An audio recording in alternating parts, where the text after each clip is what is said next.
Hi students, मैं शुभम कुमार स्वागत करता हूं आप सभी का एडुलॉजी यूट्यूब चैनल पे। स्टूडेंट, इंजीनियरिंग मैकेनिक्स में अपने पिछले वीडियो में हम लोगों ने मोमेंट को पढ़ा था और हमने जाना था कि मोमेंट क्या होता है। हमने वहां पे देखा था कि मोमेंट एक वेक्टर क्वांटिटी। हालांकि हमने अपने पिछले वीडियो में केवल मोमेंट को कैलकुलेट किया था, लेकिन उसके मैग्नीट्यूड को केवल कैलकुलेट किया था। आज हम देखेंगे कि मोमेंट वेक्टर फॉर्म में क्या होता है।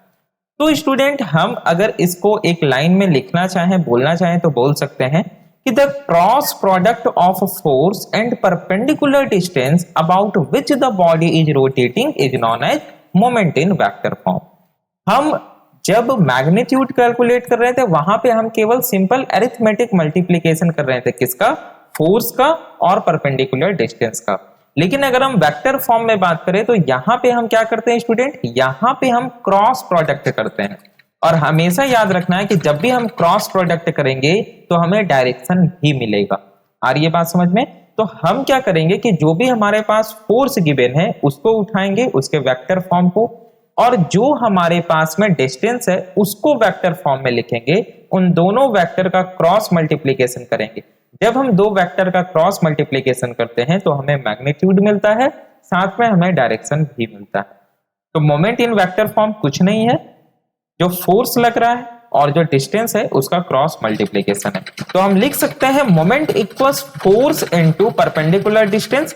और अगर हम क्लॉकवाइज की बात करें तो, क्योंकि देखिए जैसे मान लिया जाए अगर ये फोर्स नीचे की डायरेक्शन में लग रहा है तो हमने आपको बताया था कल कि मोमेंट दो तरह के होते हैं, क्लॉकवाइज मोमेंट, दूसरा एंटी क्लॉकवाइज मोमेंट।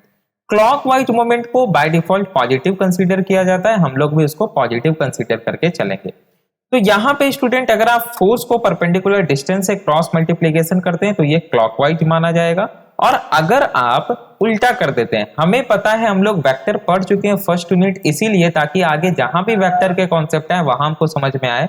हमने पढ़ा था कि A vector cross B vector is equal होता है minus of A vector cross B vector. ऐसा हमने पढ़ा था, ये हम लोगों ने पढ़ा था। पता है ना कि दोनों बराबर नहीं होता है।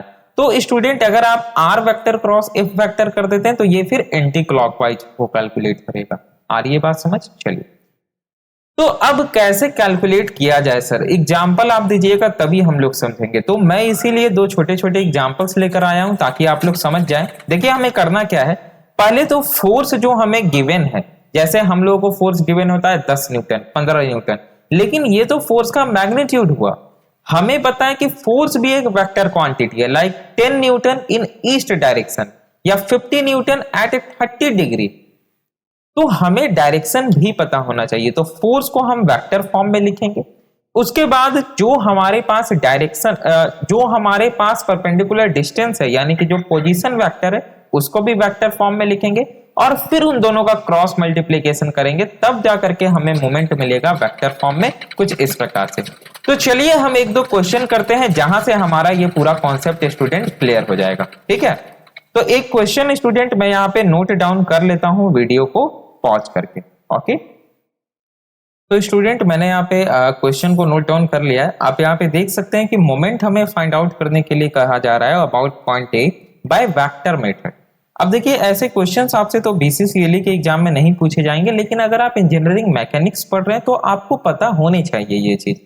अगर हम स्टूडेंट डायरेक्ट इसको सॉल्व करना चाहें तो बहुत ही आसान है, बहुत ही सबसे जिसको पता है लल्लू टाइप का क्वेश्चन वो है, भाई इस 80 न्यूटन को हम नीचे लेकर के आएंगे तो कुछ पॉइंट यहाँ पे आएगा, कुछ इस पॉइंट पे ये आएगा, है ना, हम बोल सकते हैं। और हम यहां से इसका डायरेक्शन को निकाल सकते हैं, 4 मीटर है तो 4 cos 60 हो जाएगा और हम सीधा 80 गुना 4 cos 60 करके निकाल सकते हैं अपना मोमेंट को। लेकिन वेक्टर मेथड से हम कैसे फाइंड आउट कर सकते हैं, क्या होता है वेक्टर मेथड, ये समझने का मेन उद्देश्य है। ठीक है, ये हमारा मेन उद्देश्य है इस वीडियो का। तो देखिए सबसे पहले हमें क्या करना है, फोर्स को लिखना है वेक्टर फॉर्म में। तो हम लिखते हैं फोर्स को वेक्टर फॉर्म में। किस प्रकार से लिख सकते हैं? तो सबसे पहले एक्स डायरेक्शन यानी कि आई कैप को लिखते हैं। तो आप देखिए ये जो फोर्स 80 न्यूटन का लग रहा है ये किस डायरेक्शन में लग रहा है? डाउनवर्ड, यानी कि माइनस वाई के डायरेक्शन में, वाई एक्सिस के अलोंग लग रहा है। एक्स एक्सिस में इसका कोई भी कंपोनेंट नहीं है, तो यहां पे हो जाएगा 0 आई कैप। अगर y डायरेक्शन में देखें तो 80 न्यूटन है, लेकिन ये निगेटिव y के डायरेक्शन में, तो हम यहां पे लिखेंगे -80 जे कैप। उसके बाद अगर आप यहां पे देखें स्टूडेंट, तो k के डायरेक्शन में भी इसका कोई कंपोनेंट नहीं है, तो ये हो जाएगा +0 k कैप। ये हमने फोर्स को लिख लिया। अब स्टूडेंट हमें लिखना है पोजीशन वेक्टर को वेक्टर फॉर्म में, यानी कि जो हमारा डायरेक्शन नहीं, जो हमारा गिवन परपेंडिकुलर डिस्टेंस है। तो डिस्टेंस तो हम सीधा लेते हैं सर, अब हम इसको वेक्टर फॉर्म में कैसे लिखें? तो देखिए, ये है हमारा ए पॉइंट, हम परपेंडिकुलर डिस्टेंस कौन सा लेते हैं? तो आप बोलिएगा सर जहां पे पॉइंट ऑफ एप्लीकेशन है वहां से हम परपेंडिकुलर डिस्टेंस लेते हैं। ठीक है, ये बात तो सही है, लेकिन स्टूडेंट हम चूंकि वेक्टर फॉर्म में लिख रहे हैं तो हम सब तरफ के डिस्टेंस को लेंगे, आई कैप, जे कैप, के कैप। तो अगर आप एक्स डायरेक्शन में देखें तो ये अगर नीचे आएगा कुछ इस प्रकार से, तो यहां से यहां तक के डिस्टेंस को आप क्या लिख सकते हैं? तो ये हमें गिवन है 4 मीटर। अगर आप इस 4 मीटर को ए और इस पॉइंट को लेट से मान लिया जाए, हम इसको सी मान लेते हैं, ठीक है, तो ए सी क्या हो जाएगा भाई? तो ये हो जाएगा 4 cos 60, और cos 60 का वैल्यू होता है 1/2 विच इज इक्वल टू 2। और अगर आप इस वाले को देखें तो ये क्या हो जाएगा स्टूडेंट? ये हो जाएगा आपका, ये वाला जो लेंथ है, ये वाला आपका लेंथ, ये हो जाएगा आपका 4 sin 60, और sin 60 कितना होता है? √3/2, तो ये हो जाएगा इक्वल टू 2√3। आ गई बात समझ में? तो स्टूडेंट हम देखेंगे कि ए पॉइंट से इस सी पॉइंट की दूरी कितनी है? तो 2 है भाई, तो हम यहां पे लिखेंगे 2i कैप। क्या लिखेंगे यहां पे? हम लिखेंगे 2i कैप, ठीक है। उसके बाद अगर हम स्टूडेंट जे कैप की बात करें, यानी कि वाई डायरेक्शन में बात करें, तो ए से इस बी की डिस्टेंस कितनी है? तो 2√3, तो हम यहां पे बोलेंगे प्लस में 2√3 जे कैप, प्लस क्या के में है? नहीं, तो 0 के कैप। ये हमने लिखा स्टूडेंट फोर्स को और जो हमारा डिस्टेंस था उसको। अब हम क्या करेंगे? मोमेंट को कैलकुलेट करेंगे। तो मोमेंट कैसे कैलकुलेट होगा भाई? तो हमें करना पड़ेगा force in vector form into जो हमारा डिस्टेंस है उसको वेक्टर फॉर्म में क्रॉस मल्टीप्लीकेशन। तो क्रॉस मल्टीप्लीकेशन कैसे करेंगे भाई? तो चलिए, फोर्स का कौन सा कंपोनेंट है? तो आई कैप में आप देख सकते हैं ये है 0। पहले हम लोग लिख देते हैं आई कैप, जे कैप और के कैप। तो आई कैप में फोर्स है हमारा क्या भाई? तो 0, यहां पे है -80 और यहां पे है 0। और आप अगर आर की बात करें पोजीशन वेक्टर की, तो ये है 2√3 और 0। अब आप इसको सॉल्व कर दीजिए, इसको तो आसानी से आप सॉल्व कर सकते हैं। अगर हम आई कैप की बात करें तो ये हो जाएगा आपका क्या? तो ये हो जाएगा आपका 0 - 0 हो गया ना। अगर आप स्टूडेंट जे कैप की बात करें, पहला प्लस दूसरा माइनस होता है। आपको ये साइन पता होना चाहिए, पहला प्लस फिर माइनस फिर प्लस, ये सब आपको पता है, आप बचपन में पढ़ चुके हैं ये सब, ठीक है। और इवन सिद्धांत सर ने अभी आपको पढ़ाया है मैथमेटिक्स में भी बेसिस के लिए। तो माइनस जे हमारा हो गया। जे में अगर आप देखें तो 0 क्रॉस 0 0, -2 क्रॉस 0 0, ये भी खत्म हो गया। प्लस हमारा के, तो के कैप में अगर आप देखें तो 2√3 इंटू 0, तो ये हो जाएगा 0, माइनस -80 गुना 2 -160, और माइनस माइनस हो जाएगा प्लस, तो प्लस में 160। तो ये हमारा आ गया 160 के कैप। अब अगर आप गौर से थोड़ा देखें तो हमारा मोमेंट कितना आया है? हमारा मोमेंट निकल करके आया है 160 के कैप। यहां पे ये जो 160 है ये बता रहा है मैग्नीट्यूड ऑफ द मोमेंट, और जो आपका ये के कैप है ये बता रहा है डायरेक्शन ऑफ द मोमेंट। आई बात समझ में? तो जो मोमेंट होगा उसका मैग्नीट्यूड 160 होगा, 160। और मोमेंट का आपको पता है ऐसा यूनिट क्या होता है? न्यूटन मीटर, ये बताने की जरूरत नहीं है। और ये जो के कैप है स्टूडेंट, ये डायरेक्शन बता रहा है, यानी कि ये डायरेक्शन हमको पता है, जब आई क्रॉस जे करेंगे तो के कैप हमारे पास आएगा। आ रही है बात समझ में? और चूंकि पॉजिटिव आया है तो हम इसको बोल सकते हैं ये क्लॉकवाइज। तो आई होप आपको समझ में आ गया होगा स्टूडेंट कि किस प्रकार से हम मोमेंट इन वेक्टर फॉर्म को कैलकुलेट कर सकते हैं। मतलब एक ओवरऑल आइडिया हमारे पास होना चाहिए। अगर सवाल पूछा जाएगा तो ऑब्वियसली हम डायरेक्ट एनालिटिकली सॉल्व करेंगे। एक और सिंपल सा क्वेश्चन करते हैं स्टूडेंट, ताकि आपका कॉन्सेप्ट पूरी तरीके से क्लियर हो जाए। एक और क्वेश्चन को मैं यहाँ पे नोट डाउन करता हूं।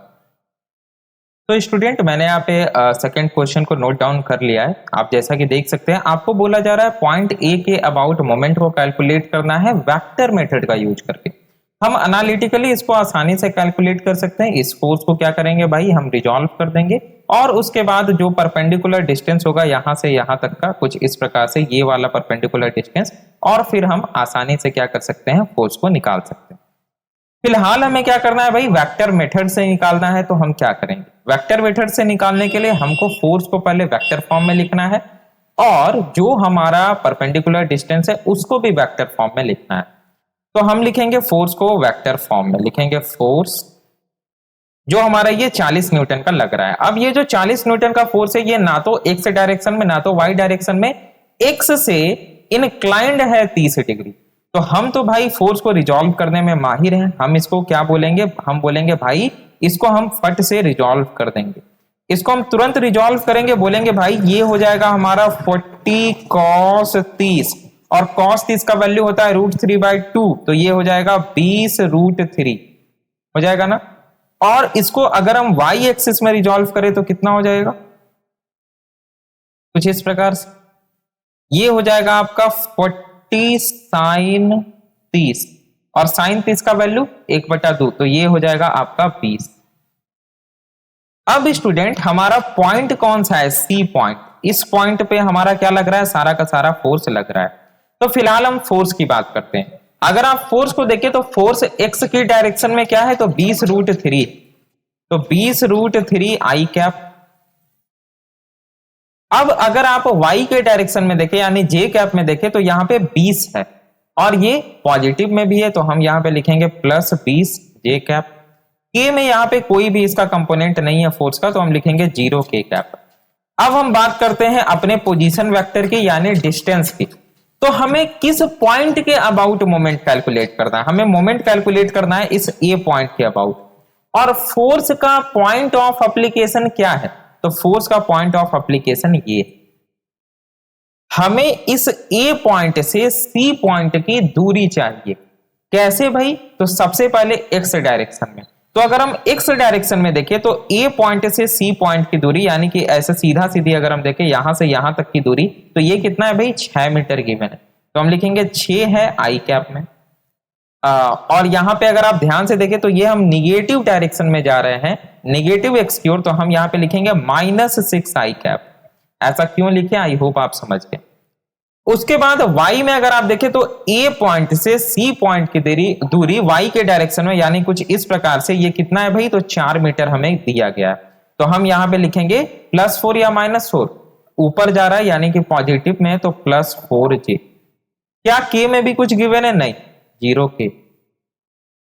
अब हम यहां से मोमेंट फाइंड आउट करेंगे इन वेक्टर फॉर्म। तो हमें पता है मोमेंट इन वेक्टर फॉर्म क्या होता है, फोर्स इनटू पोजीशन वेक्टर। अब इसको आप लोग आराम से कैलकुलेट कर सकते हैं, मुझे इतना उम्मीद है। तो चलिए आप लोग कीजिए, हम भी साथ में करते हैं। आई कैप, जे कैप, के कैप। फोर्स का अगर आप देखें तो ये हो गया आपका 20 √3, 20 और 0, ये हो गया आपका -6, 4 और 0। इसको फर्दर हम लोग अगर सॉल्व करेंगे मोमेंट को, तो ये कितना आएगा भाई, अगर आई कैप की हम बात कर लें तो ये आ जाएगा आपका 20 चौके 80, है ना, 80, 20 चौके, अच्छा सॉरी आई कैप हम लोग ले रहे हैं ना, तो आई कैप हम ले रहे हैं, तो ये वाला तो गया आपका, तो ये हो जाएगा 0 -0। जे कैप की अगर आप बात करें तो ये भी हो जाएगा 0 -0। और अगर आप के कैप की बात करें, अगर आप के कैप की बात करें, एक प्लस होता है दूसरा माइनस होता है, अगर आप के कैप की बात करें तो ये हो जाएगा 20 चौके 80 यानी कि 80 √3 माइनस 20 छक 120, तो माइनस में 120 आ रहा है और माइनस माइनस ये हो जाएगा प्लस में 120। तो ये फाइनली आपका मोमेंट क्या हो जाएगा स्टूडेंट, अगर हम कैलकुलेट कर ले 80 √3 प्लस 120 को, और हम पॉइंट में √3 का वैल्यू आपको हमेशा याद रखना है, ठीक है। तो 80 √3 और प्लस हम करें कितना तो 120 बराबर आ जाएगा स्टूडेंट 258.56। ठीक है, तो हम यहाँ पे लिखेंगे जो हमारा मोमेंट आया है ये आ गया है 258.56 के कैप। इसका मतलब क्या हुआ कि ये है हमारा मोमेंट का मैग्नीट्यूड और ये जो के कैप है ये बता रहा है मोमेंट का डायरेक्शन। ठीक है, ये क्या बता रहा है, ये बता रहा है मोमेंट का डायरेक्शन। आई होप स्टूडेंट आपको समझ में आ गया। तो यही है स्टूडेंट आपका मोमेंट इन वेक्टर फॉर्म की मोमेंट एक वेक्टर क्वांटिटी है। हालांकि हम लोग जनरली क्या करते हैं, मोमेंट के केवल मैग्नीट्यूड को कैलकुलेट करते हैं, लेकिन हम इंजीनियरिंग मैकेनिक्स पढ़ रहे हैं तो हमें मालूम होना चाहिए। तो मैंने आपको समझा दिया, मैंने आपको कैलकुलेट करके भी दिखा दिया कि कैसे आप बाय यूजिंग वेक्टर मेथड आप मोमेंट को कैलकुलेट कर सकते हैं by using force in vector form and by using position vector that is perpendicular distance in vector form. उन दोनों को जैसे ही आप क्रॉस प्रोडक्ट कीजिएगा आपके सामने मोमेंट इन वेक्टर फॉर्म निकल करके आ जाएगा। स्टूडेंट जो लोग हमारे चैनल पे नए हैं उनको मैं बता देना चाहता हूं कि हमारे चैनल एडुलॉजी पे स्टूडेंट कंप्लीट कोर्स चलाया जा रहा है बीसीसी लेटरल एंट्री के लिए। तो अगर आप हमारे चैनल के होम पेज पे जाते हैं तो आपको यहाँ पे टारगेट बीसीसी एलई 2023 का फ्री बैच देखने को मिल जाएगा। यहाँ पे आपको इंजीनियरिंग मैथमेटिक्स के प्लेलिस्ट, इंग्लिश के, मैकेनिक्स के, आरएस कुर्मी और जो भी है वगैरह वगैरह सारे आपको प्लेलिस्ट यहाँ पे देखने को मिल जाएंगे। बीसीसी एलई से रिलेटेड आप सभी को एक्सेस करके आराम से अपनी प्रिपरेशन कर सकते हैं। अगर चैनल पे आप नए हैं तो चैनल को सब्सक्राइब करके बेल आइकन को क्लिक करना ना भूलिए। स्टूडेंट मिलते हैं हम लोग अपने नेक्स्ट वीडियो में, जहां पे हम लोग अब डिस्कस करेंगे स्टूडेंट प्रिंसिपल ऑफ मोमेंट को। हमने मोमेंट को तो जान लिया, लेकिन हम प्रिंसिपल ऑफ मोमेंट को पढ़ेंगे जिसे वर्गनस थ्योरम भी कहा जाता है, और उसका हम यूज करते हैं रिजल्टेंट जो हमारा होता है ना उसके पोजीशन को कैलकुलेट करने के लिए। अब कैसे इसका यूज करते हैं भाई, ये हम लोग जानेंगे अगले वीडियो में। तो मिलते हैं नेक्स्ट वीडियो में स्टूडेंट। Thanks for watching.